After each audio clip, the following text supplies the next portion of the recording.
الحمد لله حمدا كثيرا طيبا مباركا فيه. أشهد أن لا إله إلا الله وحده لا شريك له في الخلق والأمر.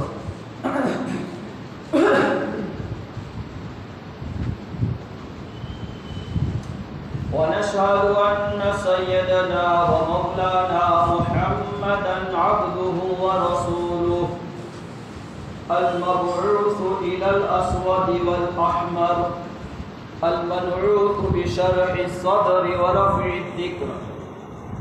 وصلى الله تعالى عليه وعلى آله وأصحابه الذين هم خلاصة العرب العرباء وخير الخلائق بعد الأنبياء. أما بعد، فأعوذ بالله من الشيطان الرجيم. بسم الله الرحمن الرحيم.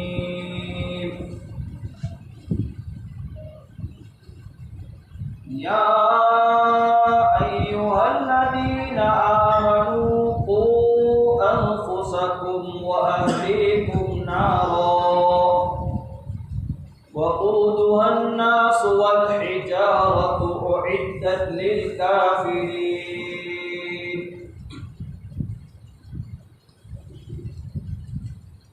وقال النبي صلى الله تعالى عليه وسلم: الحياء شعبة من الإيمان.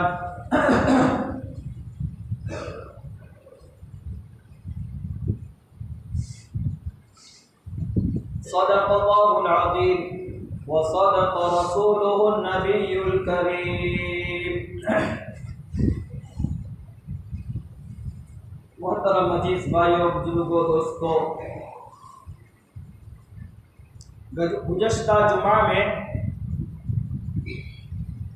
حیا، شرم، عفت، پاک دامنی اور حجاب، اس کے متعلق چند باتیں عرض کی گئی تھی.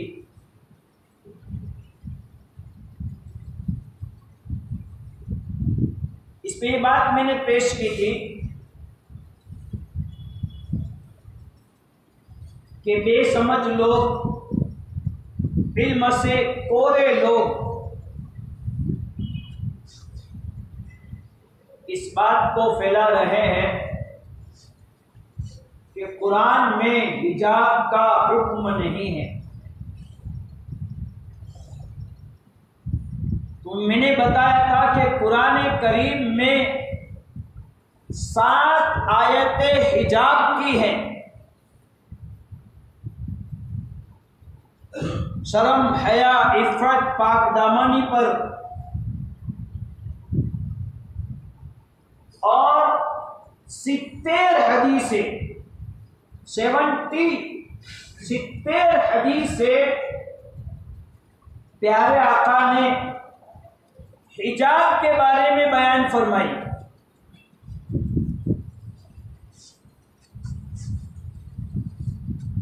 اور شرم، حیا، حجاب اور پردہ، اس کو ایمان کا جزو قرار دیا. یہ ایمان کا بھاگ ہے، یہ ایمان کا جزو ہے، اور انسانی فطرت کا یہ تقاضا ہے.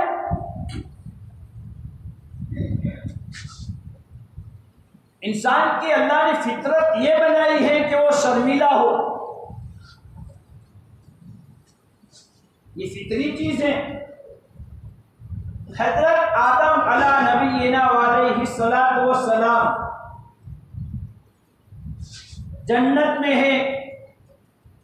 میں فطرت بتا رہا ہوں، فطرت جنت میں ہے،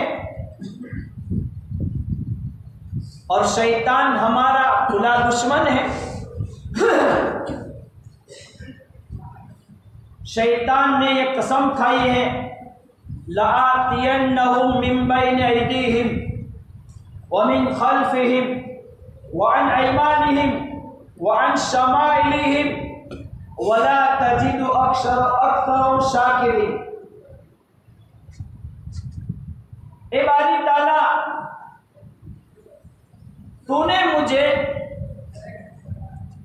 میرے اعلیٰ مرتبے سے، اعلیٰ ڈگری، اعلیٰ عہدے سے، اس آدم علیہ السلام اس کی وجہ سے مجھے وہ ڈگری چھین لی گئی ہے، تو میں حضرت آدم علیہ السلام کو اور اولاد آدم کو خوب بہکاؤں گا، ان کو گمراہ کرنے کی پوری کوشش کروں گا، انتھک محنت کروں گا، ان کے آگے سے آؤں گا، ان کے پیچھے سے آؤں گا، دائیں سے آؤں گا، بائیں سے آؤں گا، چاروں طرف سے آؤں گا، اور آدم کو اور آدم کے اولاد کو گمراہ کرنے کی محنت کروں گا۔ وَلَا تَجِدُ أَكْثَرَهُمْ شَاكِرِينَ، کہ ان میں سے اکثر کو تو شکر گزار نہیں پاوے گا۔ اب یہاں لفظ شکر گزار لائے ہیں تو میرا ذہن اس طرف جا رہا ہے کہ نعمتوں کی شکر گزاری، لیکن صرف انسانی فطرت کی ایک نعمت، بہترین، اعلیٰ، عرفہ، اقویٰ حفاظت انسان کی، انسان کی عزت کی، عفت کی حفاظت کرنے والی، انسان کو ترقی دینے والی، انسان میں خیر لانے والی جو نعمت ہے وہ حیا اور شرم ہے، جو فطری چیز ہے۔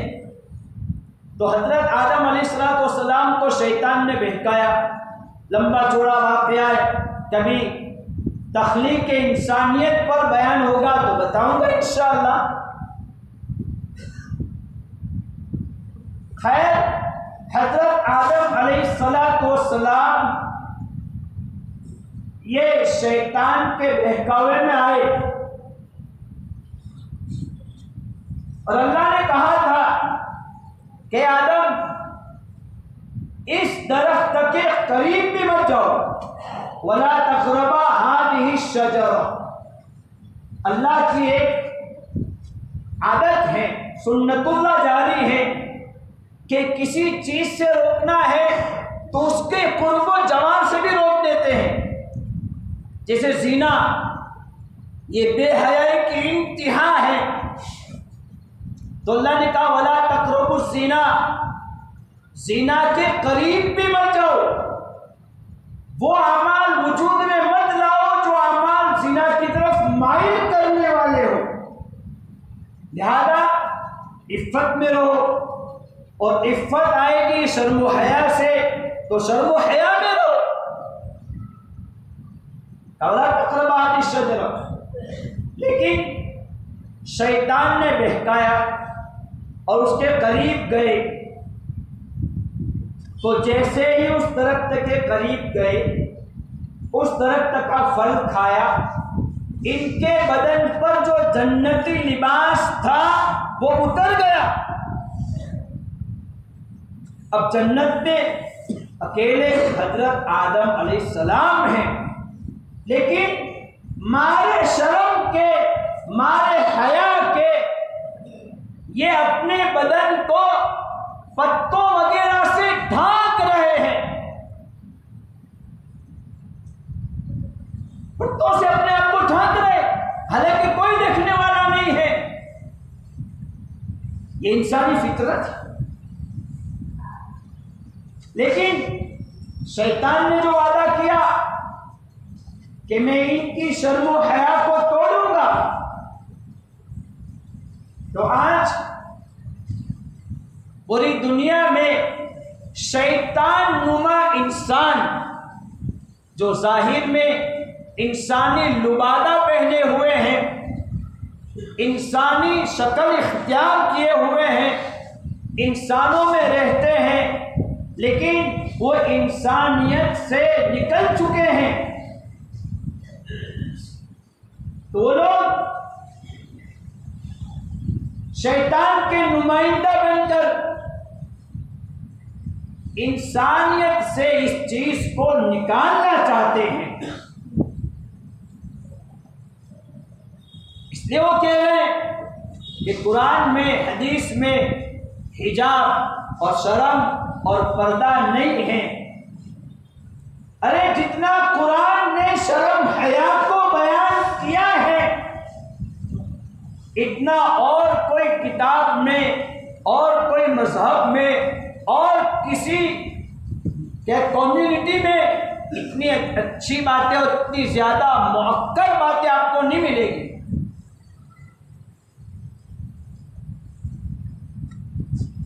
جسے میں نے گزشتہ جمعہ میں یہ بات بیان کی کہ پہلا حکم عورت کا گھر میں رہنے کا، گھر میں رہے، وَقَرْنَ فِي بُيُوتِكُنَّ. دوسرا حکم عورتوں کے ساتھ معاملات اور لین دین کا. تو میں نے بتایا فَاسْأَلُوهُنَّ مِنْ وَرَاءِ حِجَابٍ کہ اگر عورتوں سے کوئی لین دین کا معاملہ ہے، کوئی بات چیت کا موقع ہے، تو پردے کے پیچھے بات کی جائے.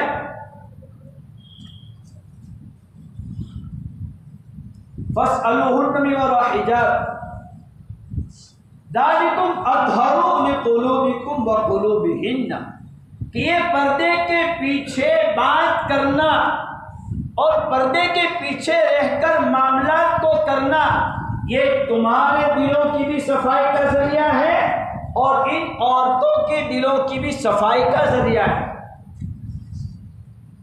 یہ دو باتیں گزشتہ جمعہ کو بیان کی گئی تھی، اس کی تشریح میں نہیں جاتا. تیسرا حکم عورتوں کو کہ جب کبھی عورتوں کو بازار بمجبوری جانا پڑے. اب ہم لوگوں نے سارے کام عورتوں کے سر پہ ڈال دیے، سارے کام عورتوں کے سر پہ ڈال دیے.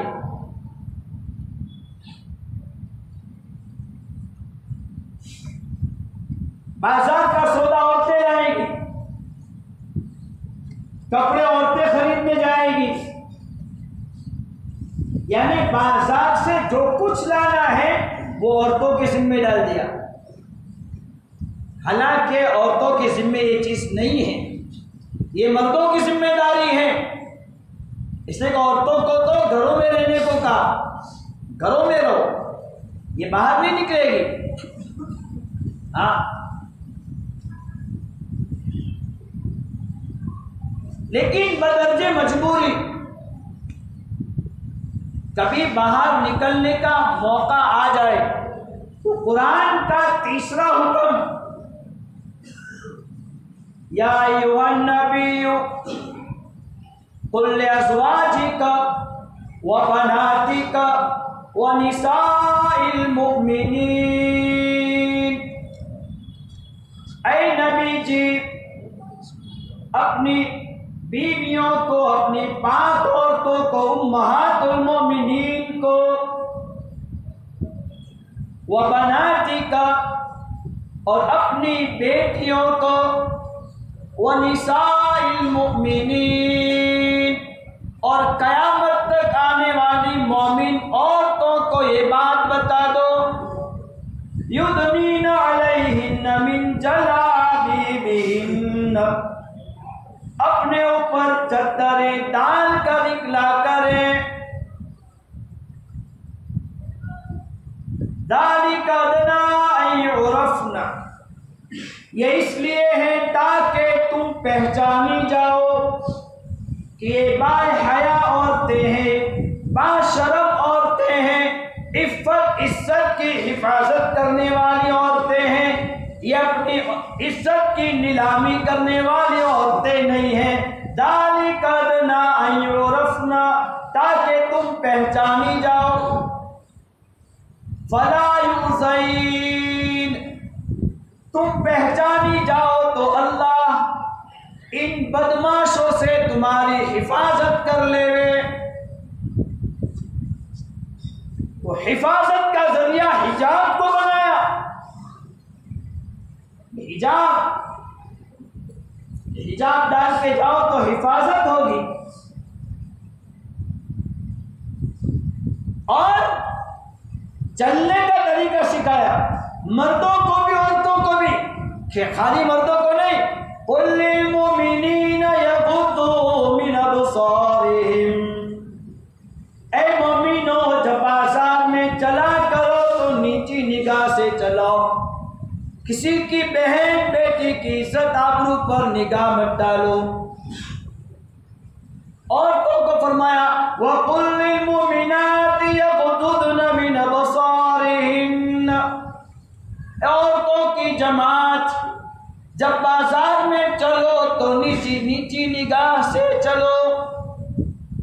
اب اس دونوں آیتوں کی پوری تشریح ہم نے تفسیر میں کر دی ہے، جو لوگ بیٹھتے وہ جانتے ہیں، اور انشاءاللہ آئندہ موقع ملا تو اس آیت کی تشریح بھی اور کچھ باتیں اور بھی حجاب کی کہی جائے گی۔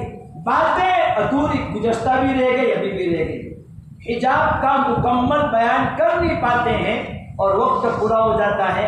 ایک مضمون کو 3-4 جمعہ تک کھینچنا پڑتا ہے، ہونا تو یہ چاہیے تھا کہ ایک ہی مضمون ایک ہی جمعہ پورا ہو جاتا ہے، دوسرے جمعہ نیا مضمون آ جائے۔ ابھی بھی موقع ہے رمضان کا، یہ رجب کا مہینہ ہے کہ رمضان آ رہا ہے، شعبان ہے، وہ باتیں کرنی چاہیے، لیکن یہ مضمون پورا نہیں ہو پا رہا ہے۔ اللہ ہم سب کو جمعہ کے دن جلدی آنے کی اور بیان کے لیے زیادہ وقت دینے کی اللہ توفیق عطا فرماوے۔ وآخر الدعوانا الحمد للہ رب العالمین۔